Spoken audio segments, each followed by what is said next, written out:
proceed in accordance. We don't have the privilege to play to the As I said in the beginning, the whole issue is arising from the proceed in accordance with certain normal jurisdiction. As I said in the beginning, the whole issue is arising from the fact under what jurisdiction are we here? Would I have taken the same decision when I was settling it in one question? Would I have taken the same decision when I was settling it in one question? Not open to us. Whether not having had a review and a curative, to what extent we now go? One is, of course, a question mark, which I flagged yesterday. You have to answer that you did not file a review. Can you come with a curative? Your answer, one answer, maybe don't look at so technically the issue. Because again, it's a human the issue. But every dispute, every tragedy has to have a closure at some stage of the years. And in the wisdom of the government, at that time, a closure was put to it. And these are not private parties who come under pressure and put closures to issues. I don't think that's something which can be attributed to the government of India. They put a closure to it. A review also came by some of the parties. That issue was also debated before this court. Now, can we keep opening some wounds which are there periodically? It's a question. Yes, sir. I know that question is a very. This is answer only to what you said just now. That it's not that we are not sensitive to what has happened, but when the apex court does something, there are always ramifications in terms of many other situations which arise. So, when exercising our jurisdiction, 142 and we are doing. 142 may be available in a particular scenario. We do it. We try to do in our own way. Sometimes extend ourselves to do complete justice by one of the most potent principles with the court. Very important, but yet to be used with caution. Yes. So, and they're more in the nature of social areas, etc. Can in a curative, I will put it like this. Settlement taken place 19 years ago, review decided, no review by government, curative filed after 19 years, 34, 38 years down the line, do we exercise a curative jurisdiction? Because we feel that from the data which the government seeks to place on record, some of the aspects, the payout should be more, should have been more. And considering also that they abided by the settlement what was arrived at, and the settlement has worked out far more favorably in some monetary aspects arising from fortuitous circumstance of the exchange rate having become different. And the government having not really at that time flagged some issues which they took upon their own responsibility to see how things can be better there. Can we do it? Because yes, the government took in its wisdom many factors while settling. Immediate urgent aid to the people was one. But then somebody may argue that, well, the government could have given the urgent aid to the people itself and contested the matter to get a better claim. That's one possibility. Somebody may say, oh, you are talking about a different stage of time, 1984. 1980s, economic scennario was different for the country. So there are many, many aspects. I understand. From all this. That's why I thought, because these are rare moments in the history of a court when and you are more conscious than defectors. How something we flagged yesterday, what signal does it send? When you are talking about sanctity of a settlement of a government in today's world of national trade, commerce, so many other aspects. Well, we will keep that aside. This is a tragedy, so don't look into from that perspective. I do recollect at the threshold, the government wanted to take instructions whether at all they are pushing for it or not. That is the first statement. That's why we deferred consideration, because we want you to take a conscious call. You've taken a conscious call to proceed with it. You are entitled to it. But I would still urge the court, because as I said, very rare historical moments in the court's engagement with fundamental principles of doing justice for those, access to justice is a value of great importance. And then arguments were drawn before both the courts that because of the act, we did not have an opportunity of getting a fair trial. The court said, the Union of India stepped into your shoes as a balanced patriot, and I'm sure that will take care of all the concerns and the interest. And yes, to a certain extent, this principle really worked. But the Union of India in 1992, I just give a certain piece of information, but I also tried to find out why. Question was put yesterday about the minor injuries case, a huge number. There's a reason why it happened like that. I'll place a letter which has come to me because I persisted information soliciting from the government, digging letters over a period of time. In fact, I spent a lot of time in finding out and to satisfy your lordship's conscience that the amount that has been received has been expended in the proper way. I insisted that every expenditure should be shown to me and how it's been expended. I've looked into all those aspects. I don't find anything disturbing me as far as that is concerned. In the review judgment, this Venkatachala says in the event the settlement has to be set aside, the undertaking given in the settlement that UCC will keep a $3 billion in the proceedings. So I just looked at the $3 billion value in 1992. It is 7,800 crores. And was to kept in Bhopal court as of today, it will be 52,329 crores. And what are they talking about? 3,000 crores interest and the value and the exchange rate. What a pittance it is compared to 52,000 crores. Therefore, on the one hand, by reason of a trial not having gone through, I'm looking at hypothetical. Therefore, it's a huge difference which would have made to the lives of these people. I look at every one of those children born with deformities, mothers bearing this unbearable burden over a period of time. So those in 1992, even the court was hearing those matters, those very agonizing pictures were shown to the court. Very difficult to go beyond those agony. Therefore, that's why my urge in this court is that some of those issues which may have a certain legal dimension offer certain saying impediments to travel beyond the conventional understanding and approach. But I would probably urge the court as they travel along with some of the judgments that I'd like to place. Some of those technical considerations. I'm just flagging some. I tell you only one thing. Yes. Curative jurisdiction is created by Hura's case. Yes. The coordinate constitutional bench. Now, can we expand the scope of what is laid down in that judgment? Whether the coordinate bench can expand the scope and take it somewhere else? I will probably place some submissions on that. Like for instance, when all these basic Islamia and all those cases came, your lordships and all the cases said we can explain a larger bench. Your lordship sitting on the constitution bench. And that is an equal coordinate bench. I'm not going to say that. Also do these things are also quicksand. That's quicksand in some ways. You just keep expanding everything. No, the amount of the responsibility as the court. On the lighter side, normally the government is very reticent that the court should even expand it slightly. Today you are asking us to expand it beyond all and say that it all depends on the context. I'm looking at it depends on where you stand. But which side you stand. Settled. I receive it with the way it should be received. I think we are also constrained. We are constrained by many factors. We are only trying to point out those factors that can be only let our heart rule.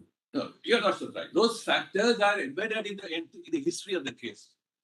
If they're embedded in the history of the case, I only say there is a need to come out of the embeddedment and then see if principles which can be fashioned so necessary for the discharge of this case. To dig out and take out these embedded issues.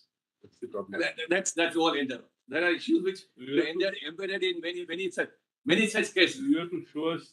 See, we can't go on indeterminate hearing on this. You have to show to us, are there examples, you are saying, of such approach being adopted? Where? So, to inspire us to follow the path which you are wanting us to. I know. That question I asked myself, and therefore the need to look at here X court And in a given scenario, this is how it is traveled a path, and we are asking this court to travel that path. Your Lordship is familiar with this maxim, if we remedy, pick up Bloom's legal maxims. And two important cases will be shown there. One is Ashby versus White, an election map. So if there is somebody has a right, the law will always find out a remedy, very broadly stated. You'll also find subsequently where there is no precedent. Men learned in law will retire to their chambers and advise the king that lest the king has not done justice to his citizens. That's how the maxim has been applied. You will retire. Men learned in law will retire to their chambers. Therefore, if there is no precedent, if a lack of precedent is the reason why sometimes the court may hesitate, then the entirety of common law would have never found its way through. And the constitutional law today, in some other circumstance, I said, we look at the expansion of judicial power and the literature on the judicial power in engaging fundamental rights and human rights, particularly. Books are written with the following title: Courts, Apex Courts, Constitutional Courts, Deliberative Courts, as mediators. So that's the kind of literature which you look at the evolving role of the courts as constitutional apex courts in very difficult, unforeseen, and lack of precedent circumstances. And the way the growth of law is striking. Roscoe Pound says, look at what? Your mechanical container. I'll just read out the passage. So therefore, we are looking at a situation which did not have an answer in 1992 fully and effectively. It did not have an answer. Kindly, I'll just read a few passages from paragraphs from the plane, then take off your lordships to the Hurrah judgment and see where possibly one can lead. So I am trying to share points of view which, if it receives the comment of the court, because probably as possible, we'll find a solution. I know that are difficult, but I only wish repeatedly that we may have to travel beyond those what called conventional technical objections which can always be thrown around. And there are two documents to place under check.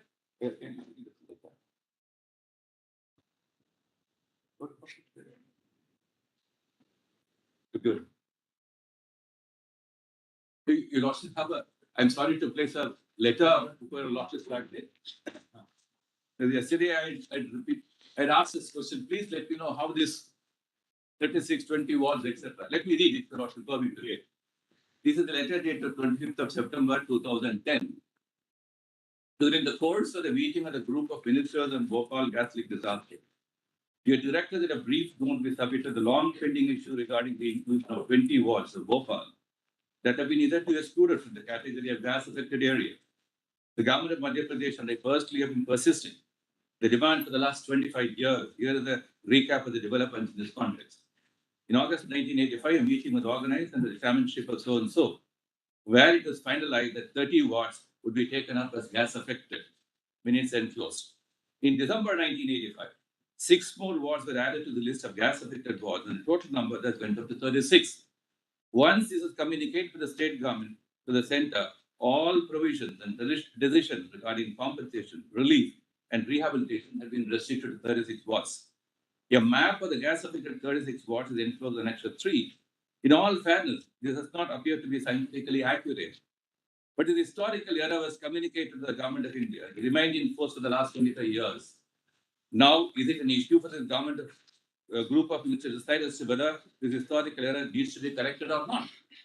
This issue has come before the government of India on several occasions in the past. It began with the Union Minister for Human Resources, so-and-so, then Prime Minister in July 1991, requesting the entire city of Bhopal be included for compensation, relief, and rehabilitation. In his letter, he wrote, the intensity of the Bhopal gas tragedy cannot really be confined to the artificial boundaries of municipal laws, and we owe it to the affected people of Bhopal that the interim relief is made available to all those affected by the tragedy. In view of the persistent demand from the government of Madhya Pradesh, the matter was taken up for a meeting on so-and-so in 2005, where the chairman directed the state government should provide detailed data in respect to the 20 wards. So the proposal was put before the Honorable Prime Minister for consideration. In response to the directive, the state government wrote to the central government, reiterating its earlier stance and providing data regarding the funds that will be required for providing relief to the residents of these wards. It must be mentioned, the Welfare Commissioner used a dual formula for determining the eligibility for compensation. In 36 wards, the mere presence in the fateful night is enough. While for the remaining 20 wards, the applicant has to support his claim with medical records. The letter clarified so-and-so claims filed in his 20 wards. As many as 3 lakhs were rejected. The letter also stated that in case all the applicants are considered genuine and provided a token compensation at the rate of rupees 25,000, a total amount of rupees 763 crores would be needed. This calculation was based on the assumption that in the 36 wards which are declared as gas affecting every resident, regardless of the degree of injury, was provided a minimum of rupees 25,000. The matter was taken up once again in so-and-so in 2008, and the demand to include the 20 wards in the gas affected category was not agreed to. However, directed, the affected population, 20 wards, may take medical assistance in the hospital run by the state government. In the 36 gas affected wards, and the state government may take appropriate decision in the matter. The minutes are so enclosed.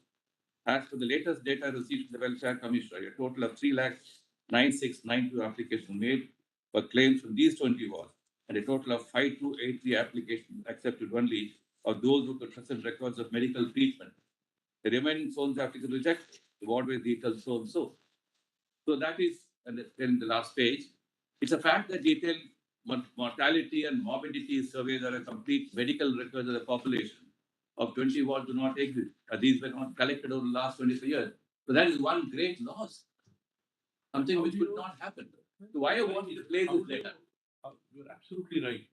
Therefore, it says Government of India, that's how. I understand. You acted on a premise for a quarter of a century. Now you say you should have acted differently. If you wanted to act differently, you still can make available wherever compensation more you want to give. But you are trying to parcel it on the other side today. The problem, sir. Nobody prohibits the Government of India from taking a more proactive approach and say, look, we feel that the people must get so much more. Do it. Nobody stops it. Question, can you fix it on them? I could see that, but why I want to place a letter to just clarify certain lingering doubts which had come, and then how. No, and then if you see the number of compensation, how many cases have been rejected? Do we take it that you wrongly rejected all? That's another aspect of the matter. Another aspect of the matter. I want to put it to your lordship. So, Tony, there are difficulties in accepting this letter. This is a letter, a perspective of a particular person. Whether it was acted upon, what was the decision taken? Because it certainly says, as far as 36 wards are concerned, mayor presence is enough. So that was the criteria adopted. Mayor presence is itself enough. 20 wards, certainly no compensation. And neither it's your claim that for 20 wards in this curative petition, that compensation should be paid. That too after 40 years. That's not your case. I don't think that's the case. I'm not traveling beyond. I'm not traveling Yes, beyond. that's not your case. This letter probably reflects the point of view of the elected members of the person who's also probably a minister. Wanted to place this letter. That's fine. That's fine. There's a certain reason that. Attorney, what was the decision taken on the letter? No, we stand committed by the curative petition claims, and that we are not. I'm just saying you have placed this letter. Now, what only to show that. In that stage, what is the decision taken?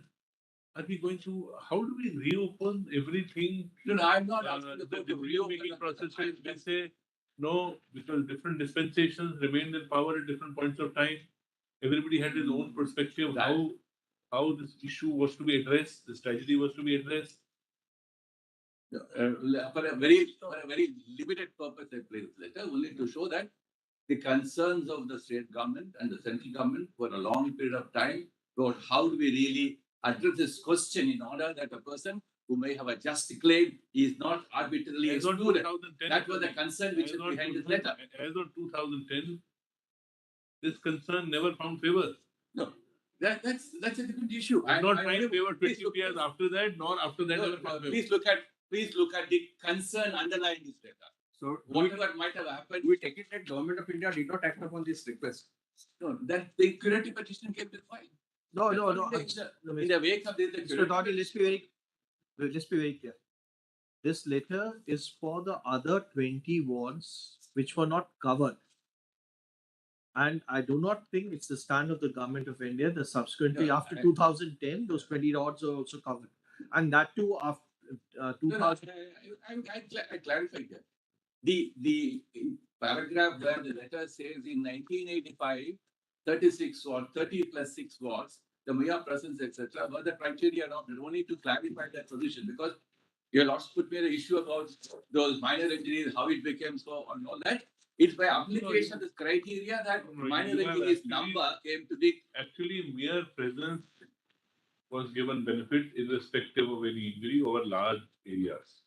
Nobody doubts that the right to give that company. No. So tomorrow you may say, well, that air traveled much more beyond Bhopal also. We would like to give a peripheral area also benefit. There are two dimensions. There must be a directness to the thing to fasten the liability of the tort fees. There are two dimensions here. When the mere presence for a certain number of others who have been subjected to other kind of medical disabilities, like permanent disability, partial, all that have been gone through.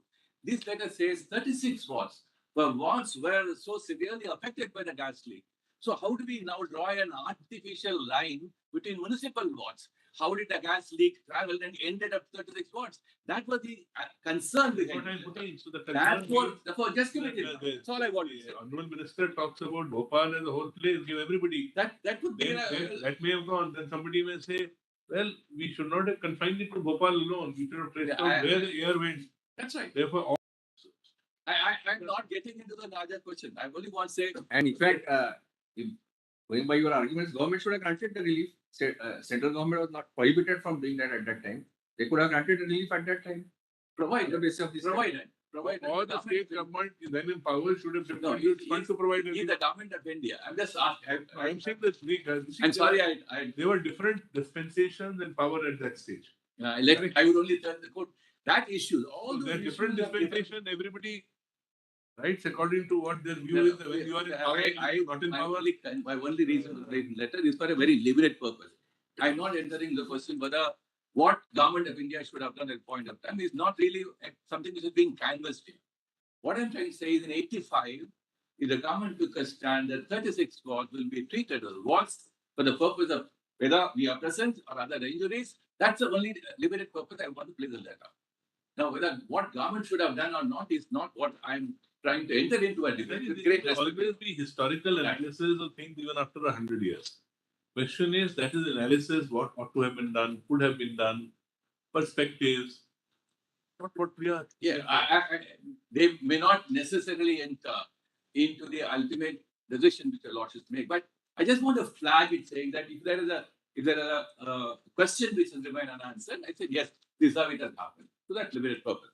So kindly, I will probably tell you lordships that the curative petition is, I'll hand over two sets of notes. One, a note prepared by our friend Divanji, and I've also prepared a detailed set of submissions. I got permission, I'll try to read. But before I do that, we read yesterday the judgment of the court of May 18, 19. We may like to revisit the judgment. And then the Hura judgment, etc. Before I do that, will also pick up volume 1 of the respondent's compilation, a few paragraphs from my plane, the Union of India's plane.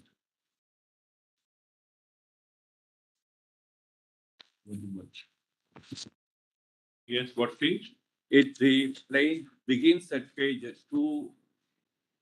216A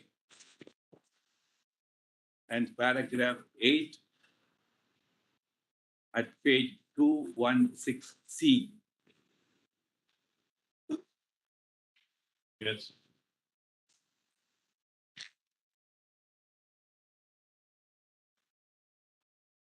Additionally, Give me that compilation. paragraph 8.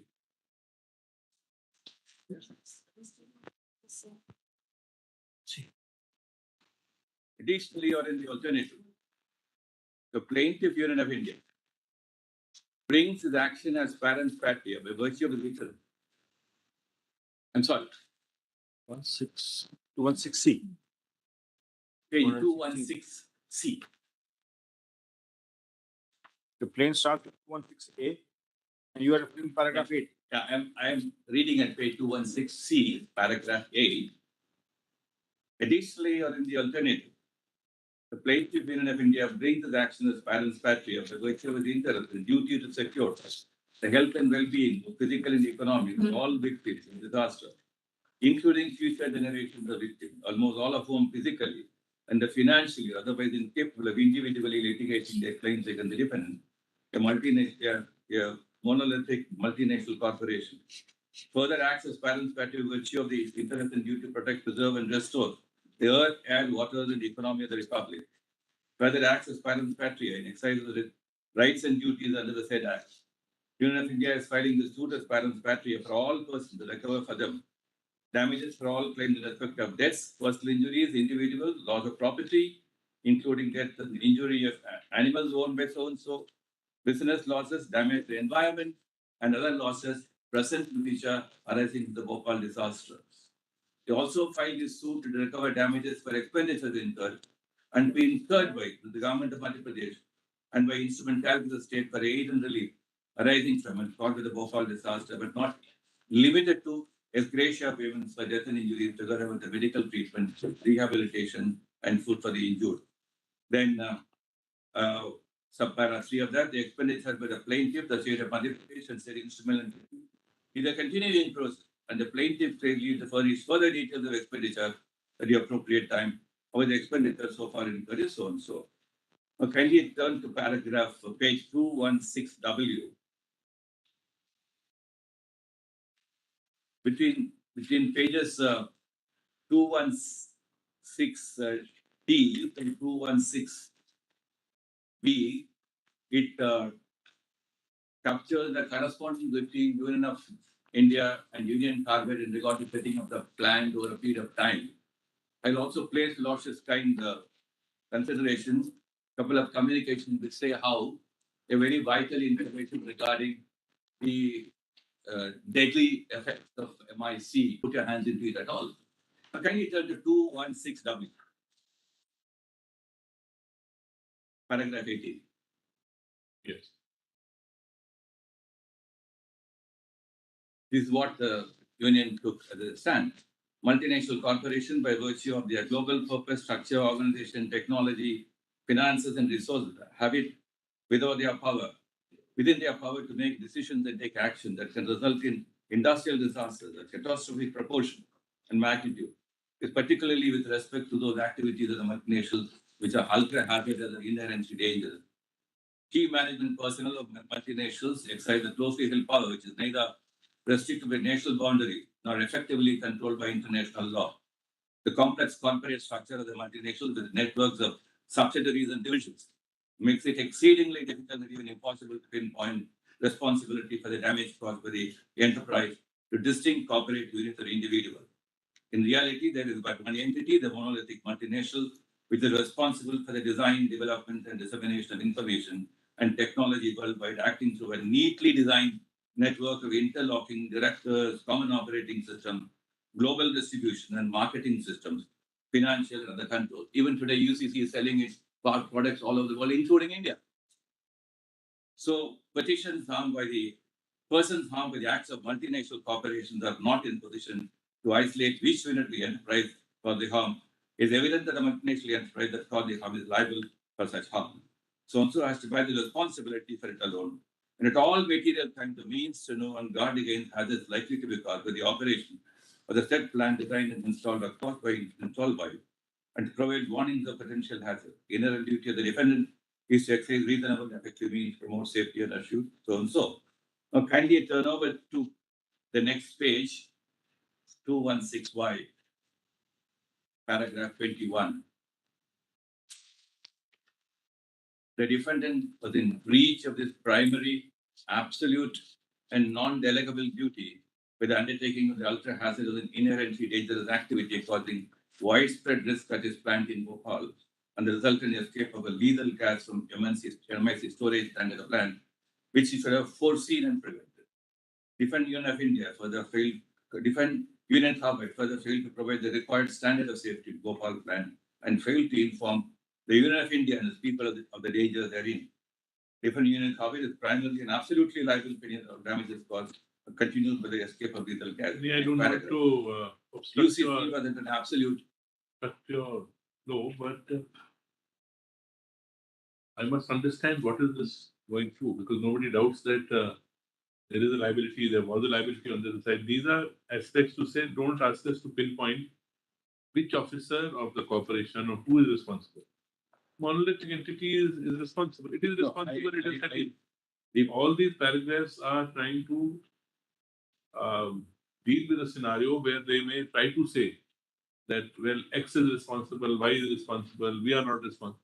Nobody's case, they are not No, responsible. no, no, no. This doesn't talk about that. It talks about one entity which will be responsible Yes. as absolute liability and non-delegable duty there being a breach of it. Therefore, in paragraph 21(2), the plaintiff is talking about the absolute and so non-delegable duty, regardless of fault, to prevent so Correct. you require design. So therefore, this was a argument to say there is an absolute liability on the part of UCC. No doubt. That's it. That I just want to No doubt. flag it. That's They accept that, and that is why they have to pay. Issue is, you pay more. That's all. We are not concerned that they are not liable to pay. That's not the issue. Please. sir. Please, Mr. Attorney, just one question. One question. I'm sorry.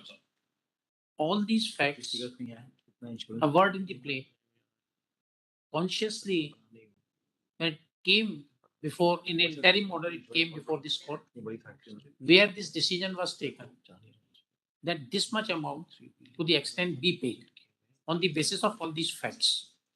Then the review came to be filed, decided in 1991. After deciding, these facts were on record at the 11th point of time. After deciding that review, like the government has not come in a curative, and now in a curative after 19 years. So now the relevance of these facts for reconsideration in a curative made by a government is an issue here which we are discussing. Your Lordship, please. So these points were there at the 11th point of time when the decision was taken on 470 pounds. So these facts were there. We are not denying that this tragedy was there. Why I want to go back to it, only to say that the framework for a larger framework which needs to be presented to the court and connecting the dots. I'm trying to connect the dots. Every dot is relevant in the sense that we're going back in the year 1991 or 89. But after 18 and 91, more dots have occurred. They were merged. How do I really connect them? Therefore, for the purpose of connecting the dots, I'm trying to say these are the pleadings, and the pleadings were certainly the knowledge of the court, and they were canvassed in a reasonably way before the courts. But regardless of those facts being before the court, on a certain assumption, that's why the order in May 18, 1998 says, on a certain assumption, we are endorsing the settlement. We are all trying to say the assumptions are no longer valid and relevant and final. So assumptions have gone. See, the whole problem. The moment you say those assumptions are not valid, are you opening the whole thing? I'll come back to it. You Of can't course, say in a manner of speaking. That's not. We are going again. I'm sorry, round and round and round. I'm sorry. Because the point is, you are saying, well, we did settle at a particular value. We did take those monies at a particular value. Now, their argument is, are you opening the whole thing? You say rightly, no, we are not opening the whole thing. We are saying you are liable. You accepted liability, accept more liability. If the willing, there was no problem. But they are saying, no, this is the end of our liability, because both sides choose to bring the liability to an end. Given that scenario, and as you put it in the plaint, looking to all future scenarios also. You are conscious that you are, as per the plaint, looking to all future scenarios, putting all those future scenarios to an end by entering into a settlement. And you chose to enter in settlement, not under any duress, not under any pressure. That's nobody's case, can't be, with the mighty Union of India at the one end. Therefore, No, why? I know there's a certain element of repetitiveness about it. no, it's not repetition. I'm But, just saying that we will ultimately, at a curative level, what this claim I'll come back to it. I'll immediately come. I honestly don't think this is all relevant. So what we have to come to is, you are telling us that there is some very innovative path which this court must follow, despite the curative defined contours. Please show us somewhere where it has been done. Then only can we appreciate it. I'll do Where has that. it been done? I'll immediately do that. I'll take the losses to the Hura judgment, Before that, there are some passages from the review judgment. I'll try to read that now and then go into the full issue. But I thought some of this little. So what you're propounding is that the matter was left at that stage based upon the facts and figures, Yes. and it was open to the parties to move in accordance with law in case those facts and figures changed. Yes. That's your best argument you can. Yes. Yes. Yes. That's therefore you're not saying that the settlement should be revoked. You say please enhance the sum in the settlement. That's right. That's right. I started with the proposition. We have understood that, but the difficulty which comes about is that the facts and figures are virtually known to you at that time. And number one. Number two, if the facts and figures subsequently set out in the affidavit filed by you in response later on when the dispersal of the additional amount is also made, is indicative that as far as serious cases is concerned, they have been adequately and fairly compensated. That you're not disputing. They have been adequately and fairly compensated. The real difficulty which is coming up is those cases which were classified by you in minor injuries. There again, they have been compensated, but the formula which you're trying to apply is whatever was paid, that should be kept static at that point of time, where the number of people specified in the order, which is not correct for the simple reason that even the persons who had died, of course, that number increased, but the number of people who had permanent disability decreased. Number of people who had temporary disabilities also, there was a slight increase.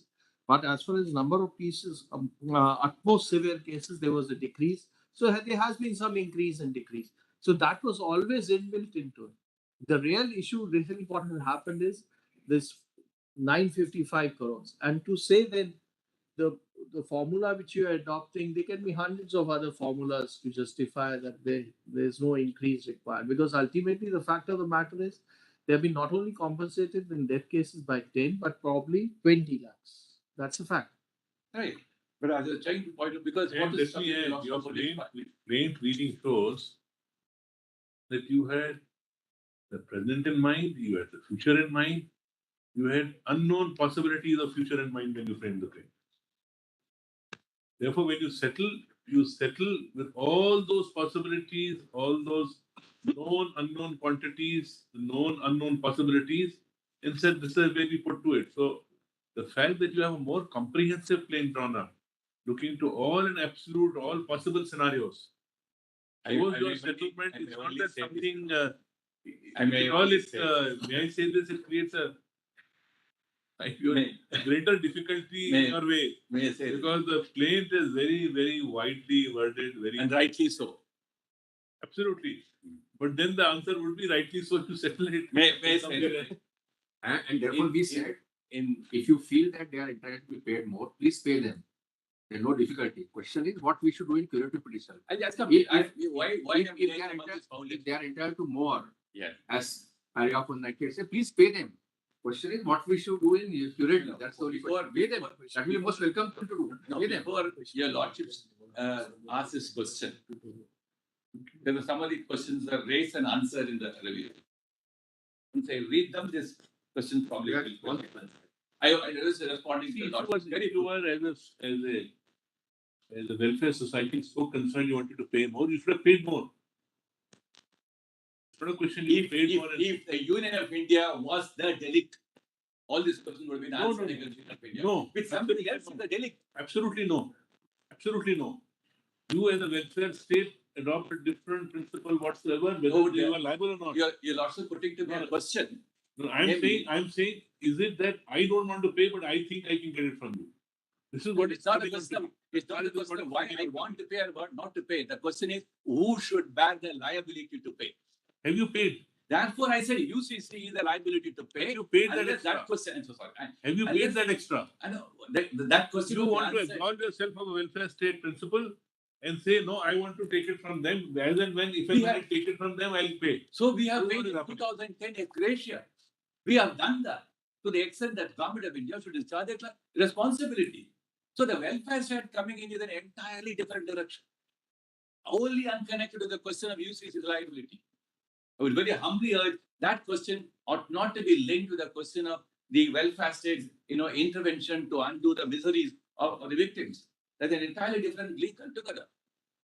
So then, why I was trying to bring this is in a very ordinary court. Was put to me why you had put it very widely in the plane. What is pointed When out? we put it in the plane, and I'm sorry.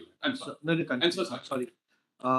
You see what the ex gratia amount you certainly paid. There's no doubt about it. But the ex gratia, the amount deposited because of various fortune circumstances, maybe depreciation, value of the or interest thereon, was sufficient to meet that. Was sufficient to meet that. What you have paid is 740 crores. You paid 740 crores, and the amount and figure which was available, ultimately available, was about 3,000 crores with interest and the depreciation value of rupee. So that was sufficient because what you have actually paid, let's be very clear. What you've actually paid is, even if we take the three figures together, that is 525, 675, and 740, it will still not. In fact, what you have paid is 675 and 725 and 740, which means about 1,500 odd, and you have paid 1,509 again. So you have compensated them. Yes, we have to account for that because if the figures were fixed at the right in the beginning, you have to Yes. account for the interest part. Yes. You have to account for the interest part. Unfortunately, the payment was not made accounting for the interest part. No, that's why it told us yesterday. It relates to 1 lakh people. Whatever you had, you paid. Whatever was due, you paid. Whatever more money was available, so you paid. Now, fortuitously, even after making payment, all those amounts, 50 crores is lying. That's what is the ground reality. No, but may not be fortuitously. So, fortuitous, Kindly, No, in the same law, fortuitous circumstance in terms of, suppose the dollar rate had declined, different scenario would have happened. I would very humbly urge of your lordship. That's why I place this figure of 3 billion, which they ought to have brought to this court, and will be 52,000 crores. Don't please look at 3,000 crores exchange rate. How can we not look at it? Because how can we not look at it? Rupee You settled for it. We did not settle for it. You settled for it. Rupee devaluation. Who could have controlled it? Absolutely. Therefore, when I use fortuitous, you say no. It is a fortuitous circumstance that the amount which was lesser grew because of devaluation of the rupee. Even if I take it like that, it's in a manner of speaking, please don't look at the windfall gain for the victims. It is something a pittance which they have got. It's not a win. See, Therefore, it's not a question of windfall gain. Yes. It's not a gain for the victim. It is giving you a larger corpus by reason of this scenario to satisfy claims of the claimants. That's what has happened. Right, because in Indian rupees, that amount has grown larger. Therefore, you are in a better position to satisfy claims. Otherwise, the 1,500 extra would not have been there. No, then you would have been settling for 1,500 crore. The Union of India could have simply asked this question. I had a larger corpus on my hand by reason of all the intervening events and circumstances. Therefore, why should I look into the need for an additional compensation? Why should I look into that need? The need arises because the number and the assumptions have gone wrong. No, attorney, That is the need. we are conscious of that fact. We have all the sympathies for those who have suffered. If they need be, they should be paid more. Ultimately, you have to fit in the conspicuous of curative petition. I'll come to that. Within 4 corners of Quran judgment. That's what we are repeatedly telling you. I'll immediately come to that. But these are some broad. Began by saying the maryada of the jurisdiction, and I stick by that. And you accepted that. Every jurisdiction, we are not somewhere. We cannot be please understand, the courts can't be, I always said, a knight in a shining armor, moving around and finding pressure for all the things. Not possible. We are constrained by law. Have some leeway. Of course, you're also constrained by law. Of course, we have certain leeways. But and that also as the apex court we have it. But we can't say that we will decide a curative petition on the basis of jurisdiction of a original suit. No. Is the Union of India asking the lordships to enter into the curative engagement on any like a suit? I'm being very, very frank. You are asking us to try a curative petition like a suit. No, certainly. We have, not certainly, with great respect. Well, that could be one possible perspective, but with great respect. Certainly, we will not do it. You can't make us do say we are in a curative petition. Now we'll produce documents. We'll do this. Please convert this into a civil suit. No, yes. Reopen the settlement. Keep that settlement bits of their side on. and try the suit now. Carry on the whole trial of the suit here. No, there's no. What is happening effectively? I mean, Forget it. this is the net result is this only. There's It- nothing it- else in this. It may, in terms of form, it may look like that, but in substance, it is not. Because What else is it? in substance, it is not. So if the curative petition is based on the culmination of the welfare commission's determinations, and that's what was retained as inherent possibility both in the review judgment, because that kept it open. The review judgment kept this adjudicated process open, and open for valid and good reasons. If that was kept open and that has now emerged in a certain set of figures, I only ask you to look at when the review judgment came, you said, yeah. Rani, But- let's come to the brass tacks. Let's turn to the judgment which you are wanting to say, and the curative where you draw strength. Let us turn to that. I think we have had enough of facts. We understand it. We are unwilling to. I've said so repeatedly. There's no point in our repeating it, and collectively we are unwilling to convert this curative into a suit. So please don't. Which we believe is the path which is being traversed. Let us come to on what basis you seek to expand the curative view.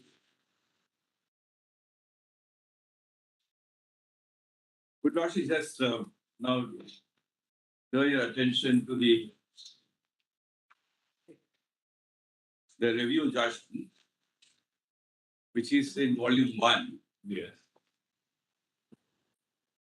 The judgment begins at page 60. Deciding the, why doesn't he read the settlement order?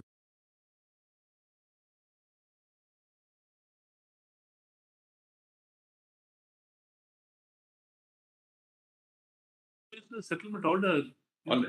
What is the settlement order? How do you open it? Please tell us. In the same volume, Yes.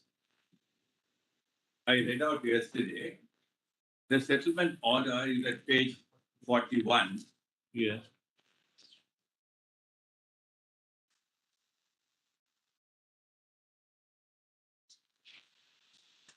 Having given our careful consideration for these several days, also including the pleading to the parties, the master data placed before the material relating to the proceedings in the control courts in the United States, the offers and the counter offers given to the party, the different cases and so on. So as well as the complex issues of law and fact raised before us and the submissions made thereon, in particular, the enormity of human suffering occasioned with the Bhopal gas disaster and the pressing urgency to provide immediate and substantial relief to victims of the disaster.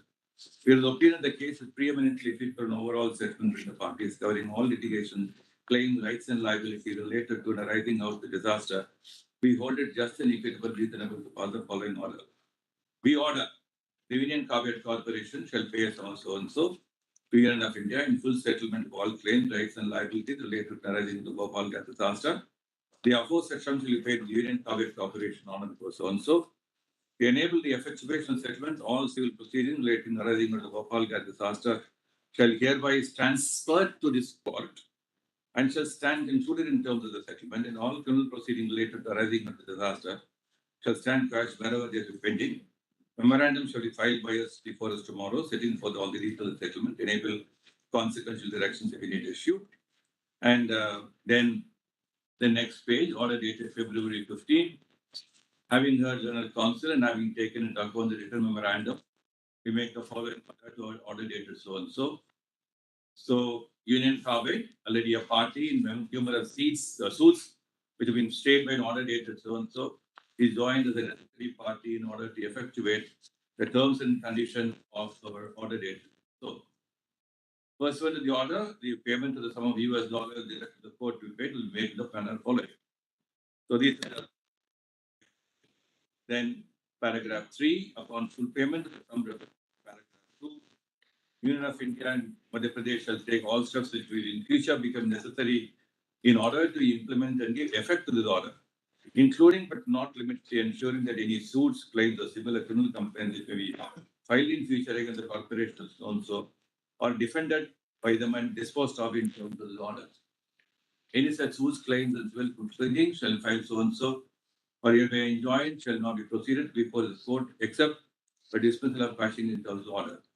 Upon full payment, court direction, the undertaking given by the Union Carbide Corporation was in order dated 13 November 1986 shall stand discharged, and all orders passed and revision thereof shall also stand discharged. Any action for contempt A party related case and everything of the proceeding in the court below shall be treated as law. The amounts payable by the Union of India, the orders shall be deposited to the credit to the registrar to bank interaction taken to the court. Then terms of the settlement for the parties will be taken in the court and form part of the order of the record. The case will be posted for reporting complaints on the first Tuesday of April 1989. Then comes the order at page 40. So paragraph Please 3. read consequential terms. Correct. So the order at page 45. No, we'll come to later. Please read the consequential terms at the bottom of page 43. The parties acknowledge the order dated so and so and supplemented dispose of the entirety all proceedings of number so and so. The settlement shall finally dispose of all present, future, past, All past, future present, claims, and future claims. cause of action and civil and criminal proceedings of any nature whatsoever, proceeding by all Indian citizens and all public and private entities with respect to all past, present, and future debts, personal injuries, health effects, compensation, losses, damages, and civil and criminal complaints of any nature whatsoever against the proceed.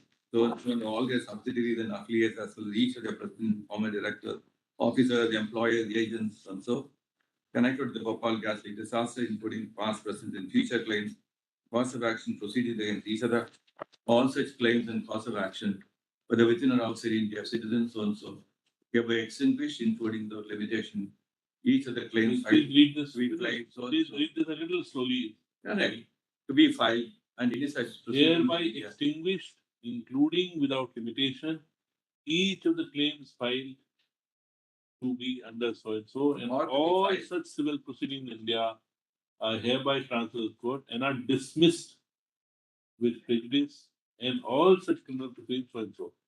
Number paragraph. Upon full payment in accordance with the court's direction undertaking given by the NCC pursuant to the discharge so and so, the in District Court Bhopal stands discharged.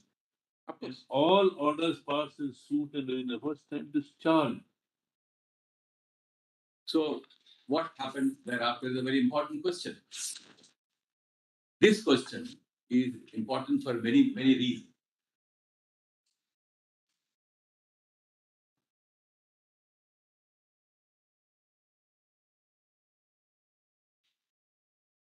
If this court did not feel the necessity of explaining why the settlement arrived at endorsed, this order running from page 45 to 50 would not have been passed. Yeah. But if it had been passed, I say with all great respect, this order will cast necessarily, like a Delphi order, it will cast necessarily its shadow on the earlier settlement order. You cannot read it in isolation. You'll have to read it in conjunction with the order passed by the court, giving reasons why it went into this process. And the reasons are weighty reasons. And it has two dimensions. The reasons why settlement is important, immediate need for meeting with the agony of the people. The second is, I'm keeping a window open in case future claims come. If there are materials, the penultimate paragraph says, I think the matter of great concern that paragraph. The court was in a visionary way of speaking, yes, I think we should not be closing this chapter with a settlement endorsement by an earlier order. So therefore, this order from 45 to 50 needs to be seen once The again. one you read yesterday. We read that. The order, that order yesterday. Yeah, you lots have seen that. I'll come back to it with a certain clause of mine after I read the review charge. I'll come back to it again. And this review judgment, which begins at page 60,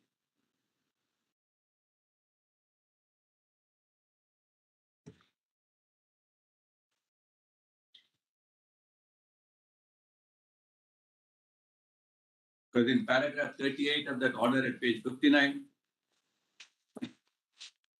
before the review judgment, that's a very telling passage on the concern of the court. Actually, an explanation for the court, yes, why the process was exercised in a particular manner. No, one letter, one small sentence there in page 59.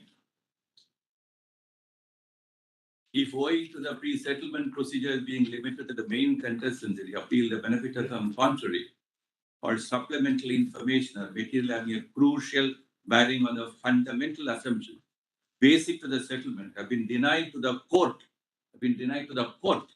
and that as a result, serious miscarriage of justice violating the constitutional and legal rights of the persons affected on the occasion, it will be the endeavor of this court to undo any such injustice.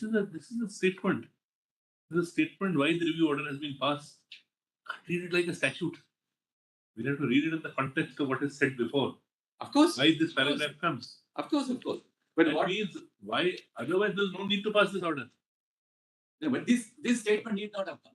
The court could have said, Now we can't like Union of thought India. that. I mean, No, because the court is But- alive. Because the I court find is it very alive. difficult to read a judgment in this manner. No, because Any the court judgment. is alive to this proposition that probably we are foreclosing the possibility of certain emerging situations which may throw a better light, which may throw a better light on the whole issue. That may be your perspective, but But that perspective to our is- mind, is- this is observations are in the intrinsic to this. context of passing this order, whereby they gave in a way a justification why that earlier thing was done. Very difficult to read beyond that. if the justification, I'm sorry, but I may be, because I think it's my duty to revisit this aspect again and again and again. The extent where the How many court is, times? I know, I may be doing it, but How many times? pardon me for doing that. But the court was only saying that, look here, we have a reason why we went on the settlement. But then while we're also alive to the fact that I'm not going to keep it closed forever. The court has taken upon a responsibility saying we will undo any such injustice. We understood what you're saying. I know that's a way of asking me to proceed further. I understand that. You are too experienced attorney for us to say. I don't know if I don't read. Because we debated this judgment yesterday, we debated it today. Kindly turn over to the review judge. Now, there may be a perspective which you have, there may be a perspective we have, there's a perspective No, they these may are have. not perspectives on law. These are perspectives on a very complex issue where the court did not want to close its shutters forever. Understood, that's what you say. English language has been used, what we mean by it and what we understand, we'll take care of it. Very well. I'll proceed further. In the review judgment, there's a Ranganath Mishra had a concurring view, and just Venkatachala has a Majority is right. majority view. Few paragraphs. Just will make a note of that, so that paragraph 6 at page 78. It's just a historical narration, but just make a mark of it. So how matter went to US courts and Judge Keenan's very effective order, extend UCC back to India. And then paragraph 7 at page 79, which again notices that para 31 of the settlement, the May 89 order. Then kindly turn over to para 10, paragraph 9 as well. I read that. In the main judgment now being delivered, special attention has been devoted to the conduct of Union of India in sponsoring the settlement, and then asking for a review of the decision based upon certain developments. Is rightly indicated as a legal entity and has been given by the Constitution the right to sue and the liability of being sued. Jurisprudence, the litigating party is not entitled to withdraw from the settlement by choice. Union of India has not filed a petition for review, but as support to the stand of others, asked for review. The technical limitations of review have not been invoked in this case by the court, and all aspects have been permitted to be placed before the court for its consideration. It's interesting to note that there will be no final adjudication of mass start action anywhere. There are several instances which counsel of the parties placed before us were cases where compensation had been paid by consent or where settlement was reached directly or through a circuitous process. Such an alternative procedure has been adopted over the years on account of the fact that trial in the case of the trial could be protracted may not yield any social benefit. Assessment of compensation case for this has generally been by a rough and ready process. In fact, every assessment of compensation to some extent is by such process and the concept of compensation is an attempt to approximate compensation to the loss suffered. A point for audit data is also the estimate in the very nature of things cannot share the accuracy by adjudication. A humbly an adjudication only be an attempt at approximation. This court did take into account when accepting the settlement the fact that though substantial period of time elapsed, the victims are without relief. For quite some, the number of victims enforced or before the authorities when the act was not appreciable. Perhaps an inference was drawn from the figure that subsequent addition were to be viewed differently. I do not intend to indicate that the claims filed later and particularly on account of the fact the contention and some prima facie materials show that all ill effects exposure to MHC could manifest late. The nature of injury suffered and the effect of the exposure are not same or similar.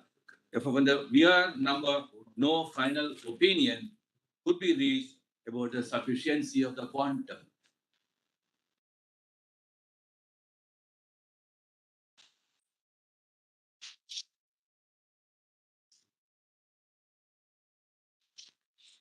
Yes.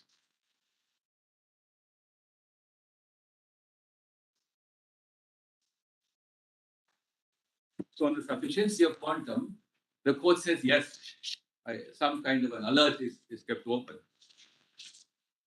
So page Next 4 lines. I'll read it, sir. The statute contemplates a procedure for quantification of individual entitlement for compensation. As and when compensation becomes payable to get out of the fund. The fact that the Union of India has taken over the right to sue on behalf of so and so, the shortfall in the fund, perhaps it will the liability of the Union of India to be the same. Very serious reservations on the observations.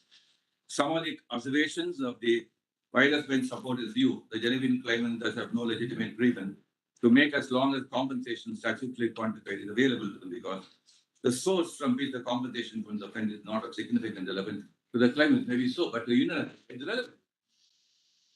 Then paragraph 13.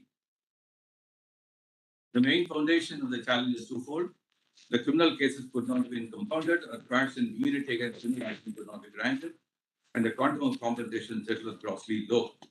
And the court goes and addresses the question of Dylan versus Fletcher and implemental principle. It refers to again paragraph 31 of the Mehta judgment. Let me read it for a while. The rule in Dylan versus Fletcher was evolved in 1866 and provides that a person who is for his own purpose brings on his land and collection keeps that anything likely to see. This case will keep at his spirit, and he fails to do so, he is primarily liable for the damage to the natural consequence of his escape. The liability and rule is strict, and there is no defense that the thing that is without the person willful act, default or neglect, or even that he has no knowledge exists. This rule laid on the principle of liability. If a person brings the land and collection keeps that anything like to harm, like escape centers damage to the another is liable to compensate for the damage brought. Of course, this rule applies only to the non-natural use of land. It's not like things naturally in the land. The escape is an act of God. An act of a spirit as default for but the thing escapes is present by the consent of so and so. Then little later, the middle of that paragraph, just after placitum D, we need not feel inhibited by this rule which was evolved in the context of a totally different kind of economy. The law has to grow in order to satisfy the needs of the fast-changing society and keep abreast with the economic development taking place. Can be a new situation arise. The laws to be evolved in order to be the challenge in new situations. We not remain static. Evolve new principles, there are new norms which will be adequately deal with the new problems arise in highly industrial economy. We cannot allow a judicial thinking to be constricted by reference to the laws prevailed in England or for the matter of any other foreign country. We no longer need a concept of foreign legal order, prepared to receive rights also, etc. Then turning over to the next page.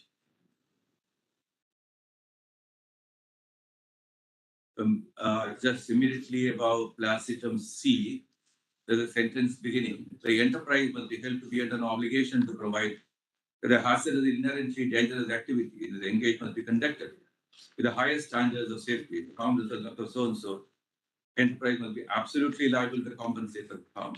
Should be answered the enterprise agent taken all reasonable care, harm occurred through negligence, so and so.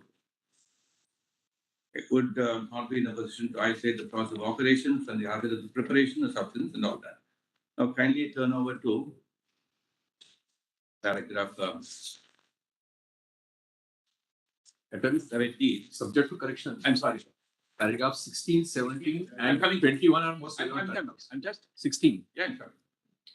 Why a lot of explanation has to be given in the picture, para 12.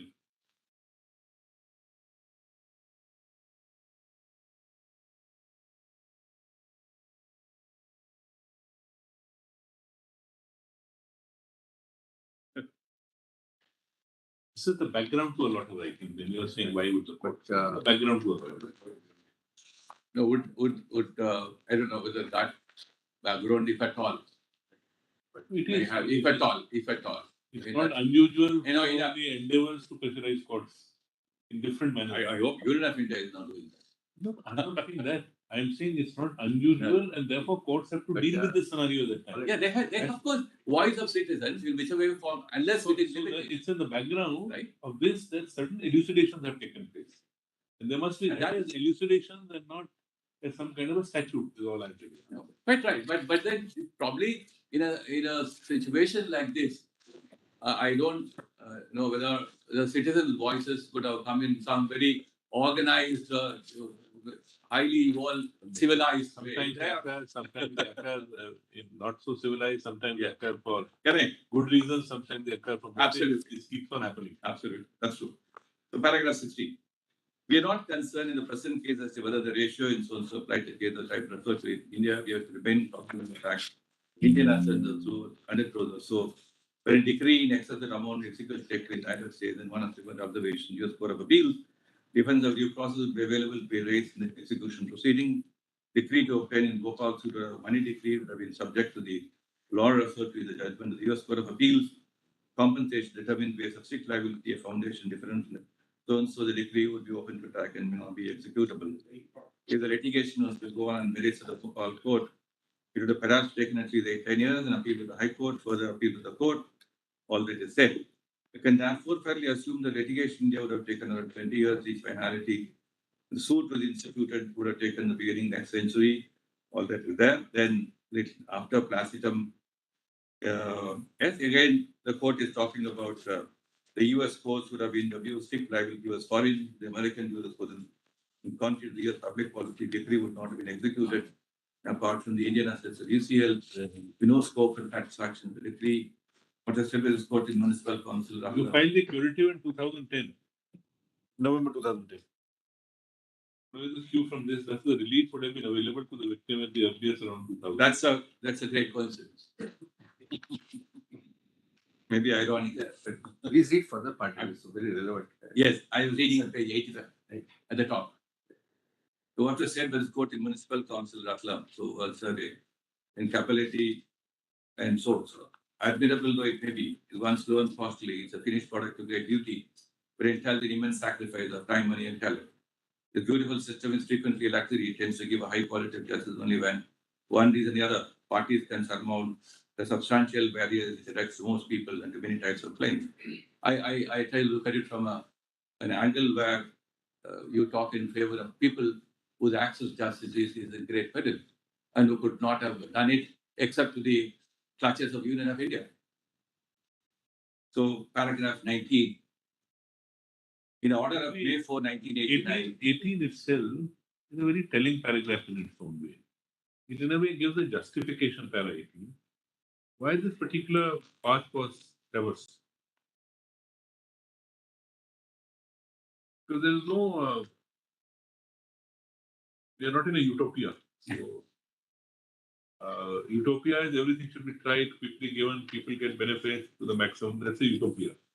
Now, given these factors which prevail, the assets available of the company, the nature of trial which would take place, the nature of evidence which would have to be laid, the trial period, appeal period, then the ability to execute the decree given the US courts scenario. So the learned judges proceeded to see how it would have been executed if this path would have been traversed. This is the background to which a settlement was arrived. That's true. That's true. I mean, these are very weighty considerations, on say judicial, even litigation policy considerations, which went You must understand, we are not casting doubt on the government. We feel the government also took a pragmatic view of the objective with which any civil proceedings of this nature are launched. The idea is not to get a theoretical order 50 years hence. The idea is to provide succor to the people who are affected. That's true. And in that perspective, correctly a settlement was arrived at. It's not a discredit to the government of India or state. It's a credit to them that they took something to see that people receive succor. We see day in, day out, we have seen the motor accidents cases. I keep saying, claim is filed in someday. When the family needs the succor, by the time the trial takes place, 10 years pass, then we are still trying to decide. So it's a similar scenario where time period defeats the very objective of the grant of compensation at time. True. And I think already some years having passed, the government thought that those people are really in need of succor at this stage of time. That's the reason. These are not economic Even in times the that the government would have taken out so much of money out of its pocket possibly and said, okay, you take this, all this, we look after you to the fullest extent. That's right. And then we will claim from the carbide at an appropriate stage, even if it takes 20 years. Then different considerations will arise in a pure economic law, the commercial transaction. You are So I talking can endlessly sue. You're talking in terms of a period when the economic scenario was one of the most difficult. In para 124 of the Charanlal Sahu judgment, the court also said to do a great right, purpose will some to do a little wrong. I'm only saying this little wrong has remained a continuous wrong. May continue. Para 19, in the middle of that, there have been several instances this court has gone out of its way, evolve principles and make directions which meet the demands of justice in a given situation. This, however, is not an occasion when such an experiment could have been undertaken in the form of the meta principle of strict liability, at eventual risk of ultimately losing the legal battle. That was very weighty persuasion. Right. Then kindly come to page. Please read 20 also. I'm coming to page paragraph 30. So paragraph 20 just read. I'll read. Paragraph 20, just after what 20. Very good. Those who have clamored for a judgment and merits were perhaps not alive to this aspect of the matter. They were yet so clamored, they were not to represent so and so. They are certainly misleading the public, right? Some people shall settlement who have come before the court of the real victim, assume that they are innocent and unaware of the rigmarole. They have been in a situation with appreciating their own interest. With the first instance, when people did nothing, they have treated the mystery. Yeah, but that's possible. And that comment is not valid today. We are on an entirely. We have to look at that day whether it's valid or not. 50 years hence, there are a lot of steps in history which are taken, which we see should not have been taken. Yeah. Legally, politically, at that stage of time, can you undo everything and say let's start in a? I don't know whether these observations which were made at that point of time in a certain fact situation would in any way directly, indirectly color the reasoning process of the court. I say with your lordship will not be colored. But those are facts which were at the point of time. This is the circumstances in which settlements Then, are saying this. We can't dump everything which is written in the past and say rewrite.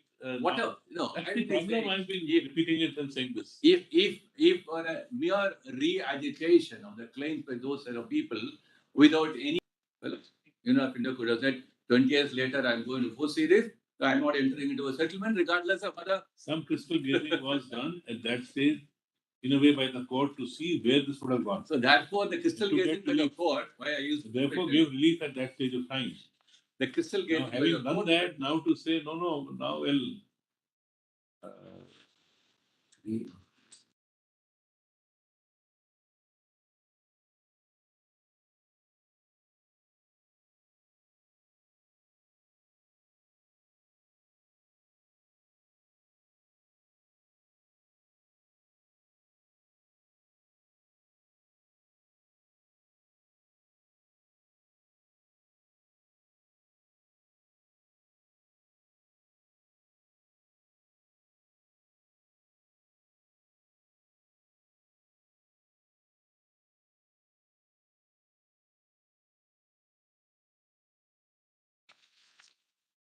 The toll of life has since gone up around 4,000, and the health of tens of thousands of so and so has come to be affected and impaired in various degrees of seriousness. The effect of the exposure, which is stored in considerably large quantities and so on and so, both in terms of acute and chronic episodes, have been much discussed. There has been a growing body of medical literature evaluating the magnitude and intensity of the health hazards which exposed population Bhopal suffered as immediate effect and which is potentially put to risk. Potentially put to risk. It is stated that MIC is the most toxic chemical in industrial use, relies upon certain studies and subject varied so and so, etc. So it was initially assumed that MIC caused merely simple and short-term injuries by scalding the surface tissues owing to the highly exothermic reaction with water. It has now been found medical research. The injury caused by MIC is not made of the surface tissue so and so, but the entire system, including nephrological, lymph, immune, circulatory system, etc. Urge the exposure to MIC has mutagenic effects, and the injury caused by exposure to is progressive. Hazards of exposure to this lethal poison are yet an unknown quantum. Correct. But actually, these are all submissions. Paragraph 55 summarizes what were the contentions, and thereafter they answer to each and every contention very in detail. Paragraph 55 summarizes what were the contentions in review.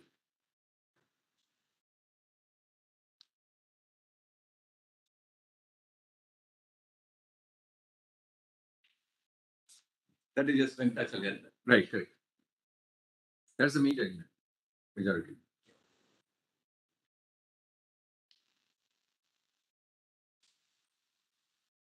Contention A. The proceedings before the court were merely in the nature of appeals against the interlocutory orders pertaining to the interim compensation.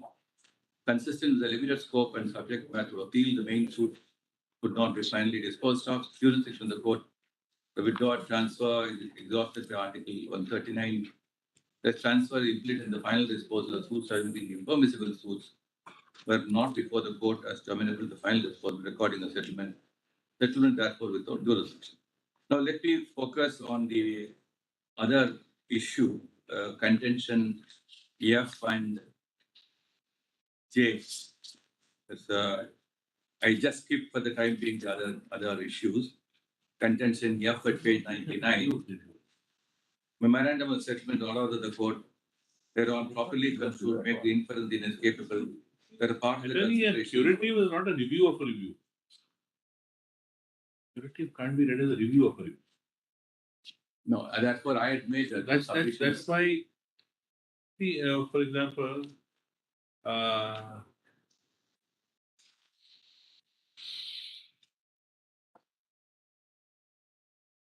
turn to say page para 186. Paragraph 186. 186. The finding of the record. It has dealt with some data, etc. You have 186. Yeah, para 186. It talks about data, other things available, tests carried out.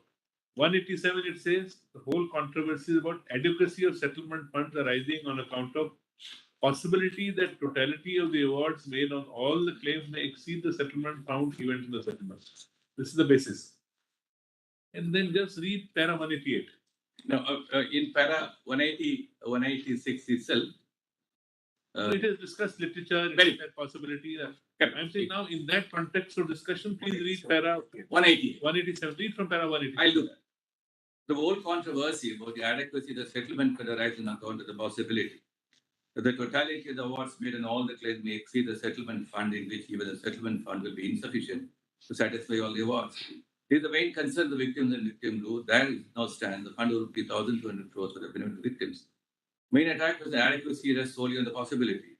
The medical documentation and categorization where thereon the victim's medical status done by so-and-so is faulty. The charge that medical documentation is faulty and was calculated, lay down the ill effect of the exposure, is an opinion not substantiated. Itself implies that the categorization of the claims on the basis of the severity of the injury is correct, and the settlement fund may not be a settlement, be unreasonable. And that was in the year 1992 when what is available now is certainly not available then. Now read para 188. Yeah, but you also keep it in mind that at that point of time, what is now placed in the curative petition is certainly not available. No, it certainly says 188. that At the same time. 187 also says the charge that medical documentation was faulty. I'll read both of them. Calculated to, you just read down this. Lay down the ill effects of the exposure to MIC is, in our opinion, not substantiated. Now, in that context, read down 188, which is I think problematic. every sentence in 188 will have. I'll read it once again and say how. Yes. Same time, it is necessary to remind ourselves that in bestowing a second thought, the settlement just fair and adequate. We should not proceed on the premise that the liability has been firmly established. Yet to be decided the matter goes to trial. Indeed, UCC has seriously contested the liability. But it's true that even if the extent the settlement goes, the idea of fairness and adequacy necessarily related to the magnitude of the problem. And the question of the reasonable must be assessed, putting many considerations into the scale. It has led us to belittle the advantage of the settlement made of its complexity. Every effort should be made to protect the victims from the prospects of a protracted, exhausting, and uncertain litigation. While we do not intend to comment the merits of the claims of the defenses, factual and legal, arising in the suit, it's fair to recognize the suit involves complex questions related to UC's liability and assessment of the quantum of compensation mass adoption. One of the areas of controversy is the admissibility of scientific and statistical data in the quantification of damages with a resort to the evidence of injuries in individual cases. Having said all that, it says it proceeds on a basis that UCC correct. liability is yet firmly to be established. The Now, in story, purity, how can we burden them with this in respect to a settlement? And say no trial, nothing. We just increase the quantum because you are at fault. On one hand, their observations. Let's reach further. Let's reach further. If the review judgment lays a certain foundation for even a minimal relook at the whole issue on any supplementary material. What we have pointed out to you are findings of the court, not arguments. I'll let me Large complete. part of else which was read was arguments. Let me complete reading some of the paragraphs and probably that will emerge from the reading of the judgment. But therefore, if the review judgment had some reason to say, regardless of the complexity of the matter and the great purpose behind the settlement and avoid protracted litigation, etc., regardless of that, if the review judgment still kept open a room for even a minimal due look, and I'm only saying. Actually, it proceeds on a premise we have not yet established the liability of the respondent. It is I'm alive to trials. I'm alive to that. Then how do we therefore, on a presumption of we have liability on them? No, the settlement is based on a certain liability principle, which UCC said yes, because the US court does not have jurisdiction for a non-convenience. The Indian courts will have jurisdiction. Therefore, the question of jurisdiction is finally settled. The question is what will be the quantum of compensation is an entirely different question. That question is entirely different. So therefore, on the question of jurisdiction, there is no going back. There is no trial, there is no determination. Therefore, they wanted to avoid. Two parties. Union of India wanted to avoid a trial. UCC wanted to avoid a trial. Two parties decide to avoid a trial, settle on a figure. They may have their own business decisions to settle. You had your own reasons that the time periods and the manner of fixation of liability would take it very long. You agreed to settle. Without any of the substratum of a suit trial, when no finding has taken place, you want to file additional liability. How do you do it? Under what principle? Earthly principle of law do we do in large number of such mass transactions, settlements do take place. Yes. That's it. Because you have a certain give and take. But then who gains out of it? Don't know. For commercial reasons, for business proposals, you say I'm going for a settlement, then tomorrow it is found, and I'm trying to find tomorrow in a case it is found that you settle on a very poor scale. You settle for a very poor scale. That's why the doctrine of tracing restitution, you avoided a certain expenditure, escaping expenditure. That could always be taken. That's why you avoided it. You know that in future you will have a certain liability. You want to settle it quickly. Union of India at that point of time said, well, yes, I want to even have a succor to the victims. They weigh the possibility that if an adverse view would come, what are the consequences which may flow? You weighed that if you're not able to get the right kind of judgment, and even if you get the right kind of judgment, how to execute it, how will it operate? These are calls taken, and this judgment deals with it and says, look, justifies in view of all this hullabaloo at that time which was there, because there were a section of society feeling, no, this is not fair to us. Therefore, such a long judgment explaining what is sought to be raised, why people sometimes are not understanding what is best for them. The government did what is best for them, the court did best for them. Now you say, no, the government also did not know what it was doing. Court also did not know what it was doing. Nobody knew what it was doing. Start de novo.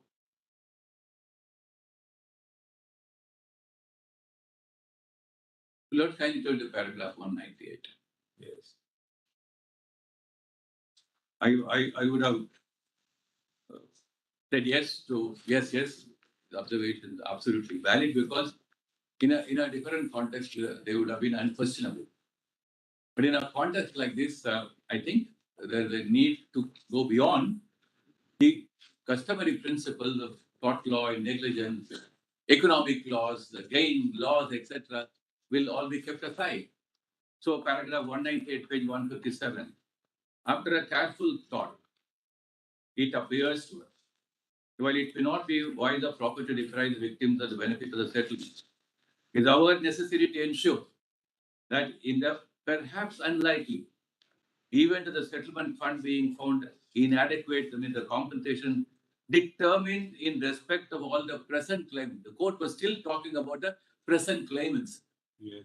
Those persons who may have their claim determined after the fund is exhausted are not left to fend for themselves. Yes.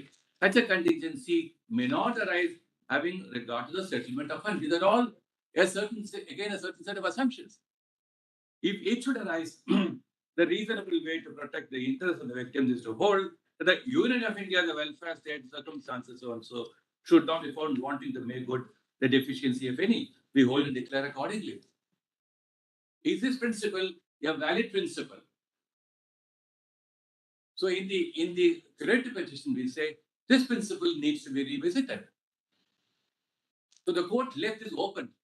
There is the possibility for the present claims. And then in 1992, the number of claims were registered were not even complete.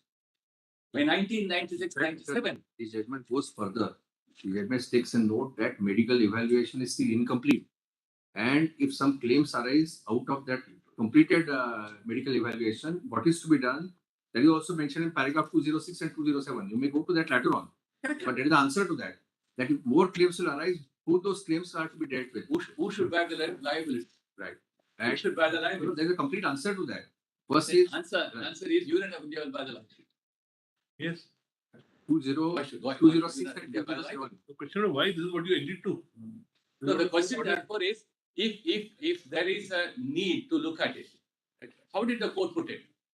Court put it well. Yes, parents patria. There is your Union of India will step in and bridge the gap, and because So Union India came forward as parents patria to file this suit.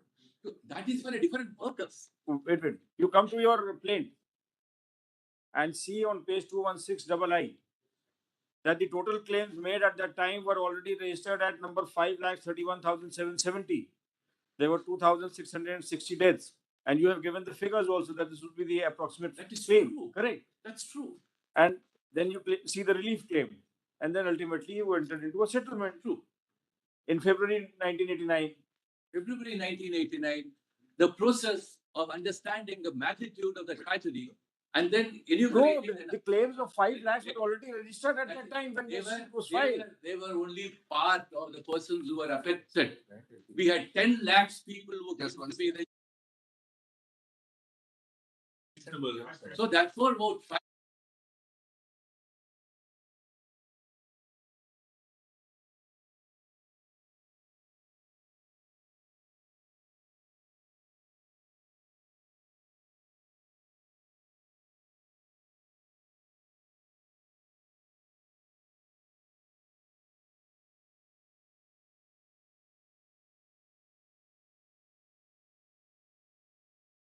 Let's explain how many did you find worth giving? 5,74,000. 50% of the claims you also rejected. You meaning the concerned authority rejected it. Let's not raise numbers theoretically. Not theoretically, after a factual enumeration. After factual enumeration, you are talking about 10 lakhs, while actually you found, or the concerned authorities found 5 lakh claims worth. Correct. That determination is as to a process of law, through a statutory process. What would happen if more medical issues arise? As my brother points out, para 206 talks about a scheme for it. There is a scheme under the Act.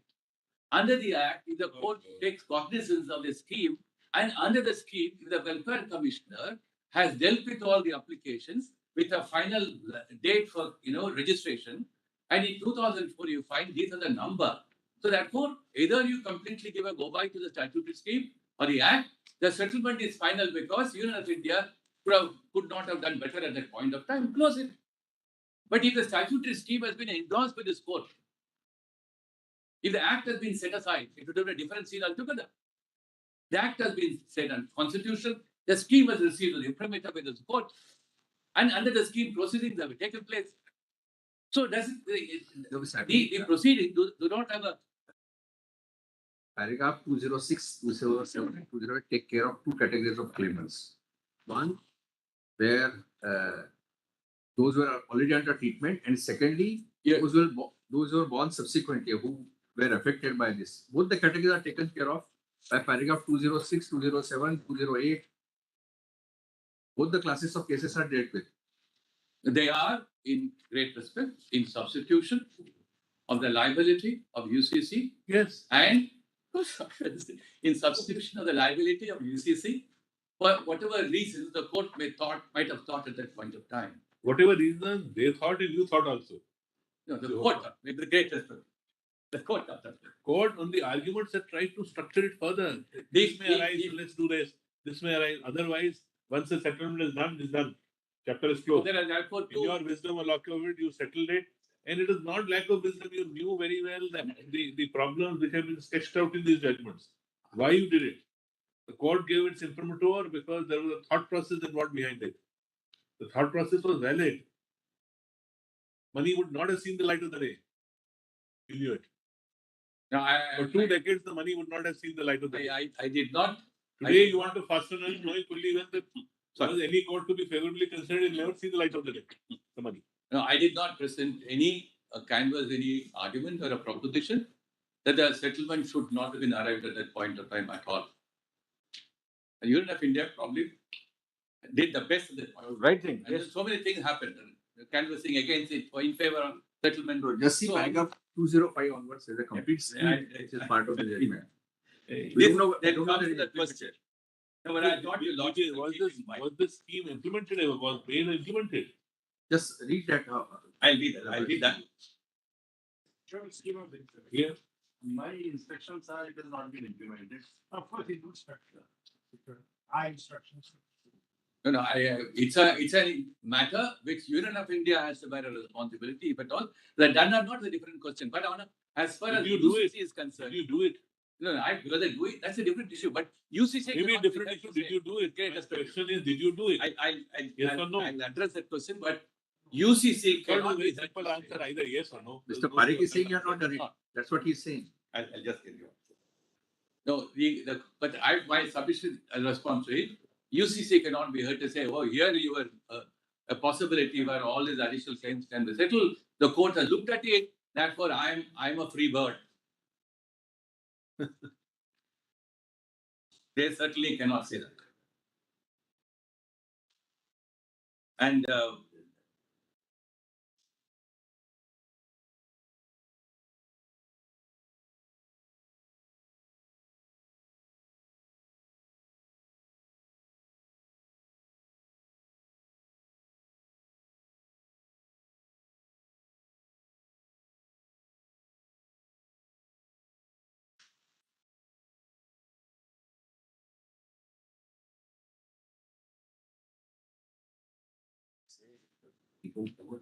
Should not be.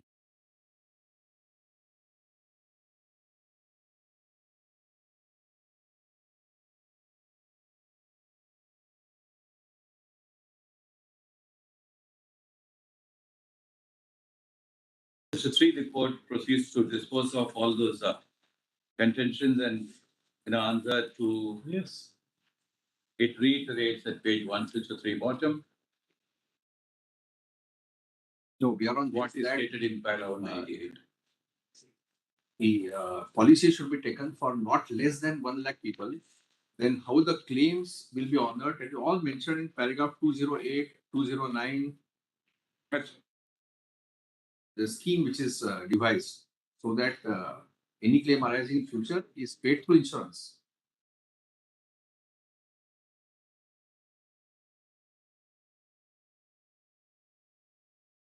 That's paragraph 207, 209, 2010. Yes. Also, paragraph detailed 21. Paragraph 221. as a complete scheme which deals with not less than 1 lakh people whose claim may arise in future. Page, So whether your curative petition says, para 209. correct, whether curative petition says anything about implementation of these elections. It doesn't. Doesn't say anything. Para 209, the premier for the insurance shall be paid to the Union of India out of the settlement fund. Not an independent fund to be created. But out of the settlement fund, again, I'm So therefore, how much do I put my hands into the settlement fund? And then, how much? Therefore, The settlement if I have to, is still No. with what Mr. Saleh points out, still 50 crores of the settlement fund. that 50 crores, and that will answer that question. The 50 crores, there were 435 claimants whose case were decided for a number of reasons. The cases are still pending. 50 crores will be discharged to those who come forward take this money. So where There's nothing which is remains undisbursed. it is remaining as on No, today. no, 435 applicants. 39 So there years, is it is 30 there are years, some still appeals undisbursed. No, 50 What are we crores talking is about? not what we are probably talking about. No, We're but talking so we take it that Yeah. this entire scheme, though at that time money was available Yeah. out of the settlement funds, this scheme was not implemented. Right, because the adequacy of the amount itself got exhausted. You got it exhausted by In, paying. in 1991, the No, amount got exhausted. not This in is 1991 direction Not to in take a policy for not less than 1 lakh possible You claimants. got to look at. I understand that, but Right. it was not done. But the question is, I'm trying to look at it from a very broader perspective. No, but is Well, it, in 1990, no, we are asking a Your question. Lordship, I just come back to No, the ask you very, I'll come back. now we understand your concern for the claimants. People are raising voice. You are absolutely right. But here is the case in 1991, court directs you to do something, which today we are on 2023. Till filing of curative petition, don't do anything for 19 years. And now today we find a scenario that this would have helped at least lakh of people, not if not more. And that part is not implemented by Union of India. I'll come back with a precise explanation for that. set of. It would have helped more than 1 lakh people. I will come back. Because the paragraph 206 says for not less than 1 lakh claimants, policy should be taken. That's what the direction is. I'll come back to that.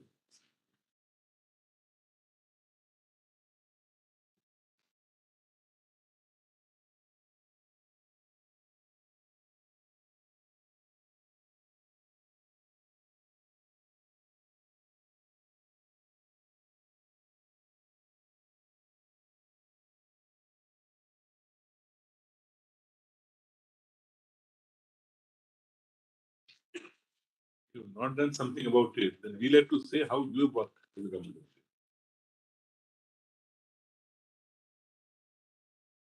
Well, I'll see how.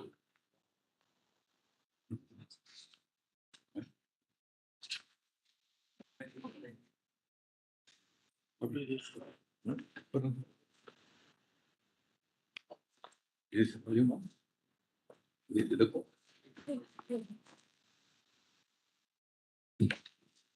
Just wanted to say one thing. The attorney not asked about the parents patria.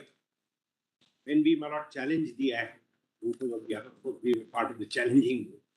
Challenge the Bhopal Act 84, saying you can't take away my basic right under a rule of law to bring an action. Your lordships upheld it, saying the government of India successfully argued, parents patria, we are entitled to take over and represent the people. Now, if you say parents patria is wrongly applied, then that act is a question mark, then your suit goes for locals. I'm not canvassing proposition at all. The Parents Patria Act, I say the power coupled with the duty. If there is injustice, I must undo the injustice. I'm not saying I'm relieving myself of the Parents Patria responsibility. In fact, by filing the curative petition, I'm discharging that responsibility. You also may pick up volume 1 of a compilation of judgments which have been proposed. Let me say to me take the lordship to the Buddha. No, this will be.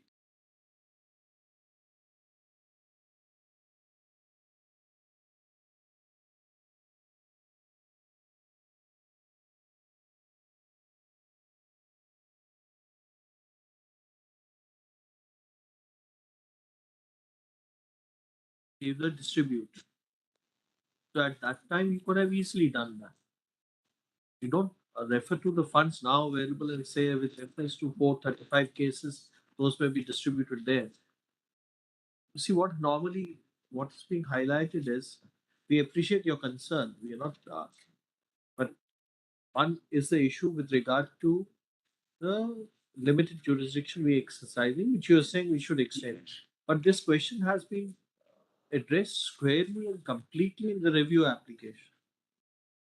Because by that time, substantially 370,000 odd claims had already been verified and Right. Claims had been granted. Right. So they were aware that further claims were arising. It's not that they were not aware, they were also aware of the facts and figures. They were also aware of the facts and figures at that time. So, and the formula which you have devised, the three-step formula, which is at page 3 of your appendix A, is a little debatable. Let me put it very clearly, it's very, very debatable. The figures and data can be changed and understood in different ways. And the difficulty is you should have done that. The difficulty is you should have done that. There was some direction given, and that cannot be ignored. That could have been easily done. On a balance of And they are finding that at that time, as per exchange rate, 1,200 crores were available. That's also a finding. So this amount could have been utilized part of it. all that is, I have two scales on my hand. Put all in one scale. The other scale is see this whole journey of doing complete justice to the claimants is final or not is a question which I'm trying to ask repeatedly. For that, what are the things I must put in the other scale? The only thing that I can put in the other scale is that repeatedly the figures which are now merged out and we just take a note of in paragraph 37 of the first order. So which scale will go down?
Possibly the government is Running page 16, the top.